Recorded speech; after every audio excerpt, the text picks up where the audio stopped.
Ертеде бір нұл орманда әртүрлі жан-жануарлар мекендепті.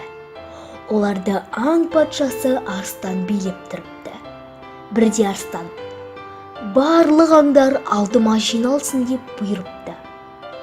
Ормандағы барлық аң атау жиналыпты. Сонда арыстан: барлығың менің келе жатқан туған күніме дайындалыңдар. Әрқайсыңа жеке тапсырма беремін депті. Сол кезде барлық аңдарға не дайындау керек айтылыпты. Кезек қоянға да жетеді. Қоян, сен үстелге құмыраға салып қоятын гүл әкел депті.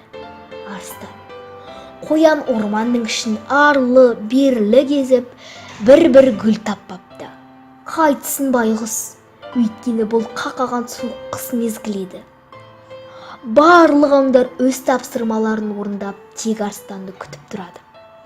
Арыстан өзінің туған күніне деген дайындықты көріп, ыза боп келе жатады. Бір кезде арыстанның көзі үстелде бос тұрған құмыраға түседі. Мұнда неге гүл жоқ? Кімге тапсырылып еді деп ашуланыпты. Алдына сүмірейіп қоян келеді. Арыстан: қоян, гүл қайда деп ақырып үстелді жұдырығымен бір қойыпты. Сонда алды-артына қарамай зыта жөнелтті.